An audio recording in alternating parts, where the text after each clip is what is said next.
Bonjour, prenons une pause café-croissant et apprenons ensemble le français. Bonjour. Alors aujourd'hui nous allons vous raconter notre week-end. Tous les deux nous avons fait de la moto et donc nous avons fait des balades moto à différents endroits et donc nous allons vous raconter comment ça s'est passé. Oui, moi je suis partie en moto avec mon mari. Alors je suis passagère, c'est pas moi qui conduis la moto, je ne pilote pas. C'est pas moi qui ai le permis moto, moi j'ai juste le permis voiture. Et donc c'est mon mari qui conduit et moi je monte derrière en passagère. Et moi c'est l'inverse, je suis le conducteur et j'ai aussi une passagère, mais du coup j'ai le permis moto et j'ai une Yamaha, c'est du coup une moto sportive. Et toi t'as quoi comme moto? Nous on a une Triumph, une Trident. Sympa. Ouais, elle est chouette. Du coup vous êtes allé où ce week-end? Nous, on est allé au Touquet. C'est la première fois qu'on allait là-bas. Donc, c'était vraiment de la découverte. Donc, le Touquet, c'est connu justement pour être très touristique. Donc, le Touquet Paris-Plage, c'est le nom de la plage du coup qu'il y a au Touquet.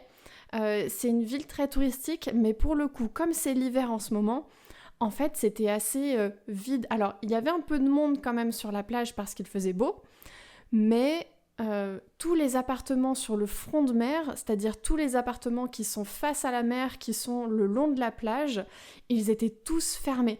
C'est vraiment que des résidences secondaires. Et du coup, ça a ce côté un peu ville déserte où tous les volets sont fermés sur tous les appartements tout au long de la plage. Ah bah moi là où je suis allé, il y avait tout autant de monde parce que moi j'étais au milieu de la France, on va dire dans le centre de la France, à la campagne et du coup nous avons fait de la moto dans la forêt. Donc il n'y avait absolument personne. Mais c'était vraiment génial. Sortir comme ça, prendre l'air, faire un petit peu de moto, des petites accélérations et ça au milieu de la nature, vraiment c'était génial. Ouais, c'était hyper agréable pour nous aussi de pouvoir reprendre la moto parce qu'on n'a pas pu en faire de tout l'hiver. Il faisait trop froid, ou il pleuvait, ou c'était dangereux du coup parce que il fait nuit jusque tard et il refait nuit tôt le soir, donc on manque de visibilité, donc c'était trop dangereux. Donc là, pouvoir enfin reprendre la moto maintenant que les beaux jours commencent à arriver, c'était vraiment top. Ah ouais, mais pareil pour moi, j'ai pas pu rouler du tout de tout l'hiver. Du coup, ça fait vraiment plaisir de ressortir enfin la moto. Et t'as d'autres balades de prévues bientôt? On va voir en fonction du temps. C'est vrai que ça dépend beaucoup de la météo, donc c'est selon le temps. Là, ça s'est décidé vraiment juste dimanche matin parce qu'il y avait un beau soleil. Il faisait 13 ou 14 degrés avec un beau soleil. Ça s'est décidé donc juste sur le moment, sur le matin, d'aller faire une balade pour profiter du beau temps. Pareil pour moi, je pense que ça va dépendre aussi de la météo. Ce week-end, chez moi, il faisait 15-16 degrés, je crois, donc il faisait vraiment bon. Et je pense que je vais quand même me faire une nouvelle balade moto ce week-end. Donc voilà.